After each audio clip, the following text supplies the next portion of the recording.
नमस्ते दोस्तों, तृप्ति लोकगीत में आप लोगों का स्वागत करती हूँ। और आज मैं शिव विवाह गीत सुनाने जा रही हूँ। आप लोग जरूर सुनिएगा और कमेंट में बताइएगा मेरा गीत कैसा लगा, और लाइक शेयर सब्सक्राइब करिएगा। नंदी सावरिया करके अइले शिव दुल्हा हो, नंदी सावरिया करके अइले शिव दुल्हा हो। उठा उठा मैना रानी पर दामाद हो, उठा उठा मैना रानी पर दामाद हो।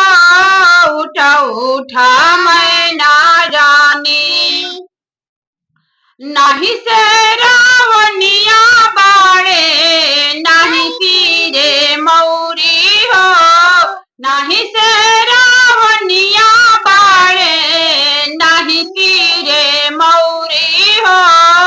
भंगिया के मातल दुल्हा अखियों ना खोले हो, भंगिया के मातल दुल्हा अखियों ना खोले हो। भंगिया के मातल दुल्हा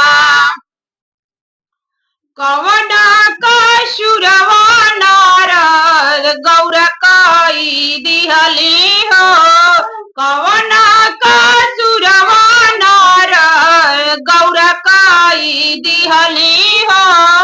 भोलायाड़ा भंगिया दुल्हा खोज के लियवला हो, भोलायाड़ा भंगिया दुल्हा खोज के लियवला हो। भोलायाड़ा भंगिया दुल्हा नंदी सावरिया करके अइले शिवा दुल्हा हो, नंदी सावरिया करके अइले शिवा दुल्हा हो। उठा उठा मैना रानी पर दामाद हो, उठा उठा मैना रानी पर दामाद हो। उठा उठा मैना रानी बाड़े नासड़ी दुल्हा बड़े बाऊ रहवा हो, बाड़े नासड़ी दुल्हा बड़े बाऊ रहवा हो।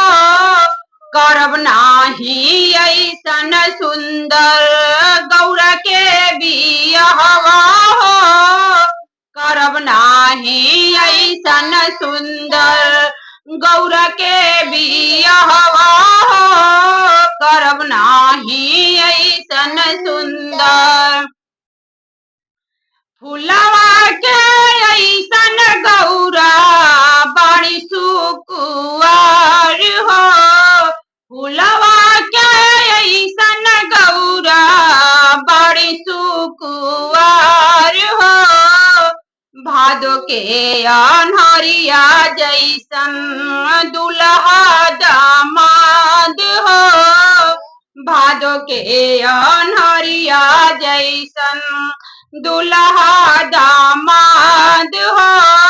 भादो के अन्हरिया जैसन नंदी सावरिया करके अइले शिव दुल्हा हो, नंदी सावरिया करके अइले शिव दुल्हा हो। उठा उठा मैना रानी पर दामाद हो, उठा उठा मैना रानी पर दामाद हो।